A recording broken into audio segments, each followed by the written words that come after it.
It was so negative and dismissive. Gabor Mate spoke out about sharing the airwaves with Harry. Self-proclaimed mental health coach Prince Harry has disappointed one of the people he has had the chance to collaborate with while discussing mental health issues.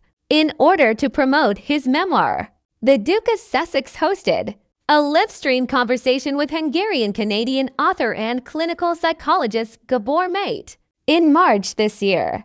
It was possible to listen to the dialogue for £19 and a bonus was given the prince's book Spare.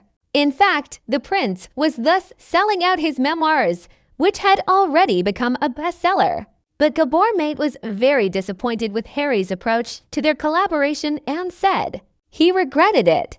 In an interview with Stephen Bartlett on the CEO Diary podcast, he revealed that he agreed to something that he didn't really like. Instead of bringing the light of knowledge to people and allowing them to find solace in their conversation, Harry or those who made it up decided to simply cash in on listeners. Dr. Mate believes that they should have made their broadcast free for all comers, but Harry decided otherwise. Did it seem like the Duke was worried about the people or his own pocket?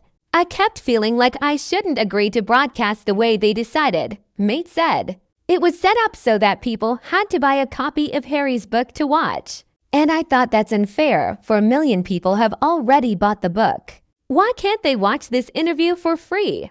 Are they going to have to buy another copy? Oh well, Meghan distributed her the bench back in the day. And now the prince is selling out the Spare in every way possible. And once it's out, they'll print more. Long may it last. In the conversation, Gabor Mate stressed that at first the idea of talking to Prince Harry seemed interesting to him. During the conversation, he diagnosed him with a learning disability. But he did not like the fact that Harry decided to monetize their joint work in his favor.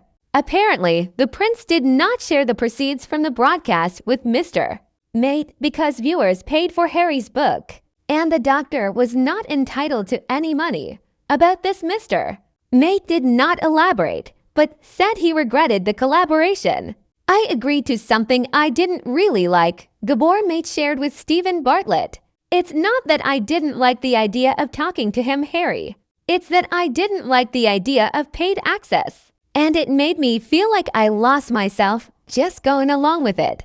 I had a gut feeling it was a trick. Mostly it was so negative, so degrading, so dismissive and so distorted that I don't even know how to talk about it. All in all, there was bitter resentment in Gabor Mate's words. And if the doctor had not spoken of his disappointment, no one would have guessed anything. Because in their joint interview with Harry, nothing sensational or out of bounds was observed. Standard complaints of the prince about childhood worries because of the departure of his mother, and the fact that no one provided him with help. What was it that hit the psychologist so hard? From Gabor Mate's words, we can conclude that the doctor was neglected, insulting his altruism and degrading his virtue probably. They simply did not share the revenues from the broadcast, but this is just my assumption. But what a clever move. Instead of just charging for access to the broadcast, and then the money would have had to be split in half, Harry just started charging listeners for his memoirs. And now Gabor Mate laments that he, a seasoned and experienced man and professional, has been so cruelly disappointed. Doctors are powerless. I thought I would be better at everything by this age. But you know, it really hurt me, the psychologist lamented.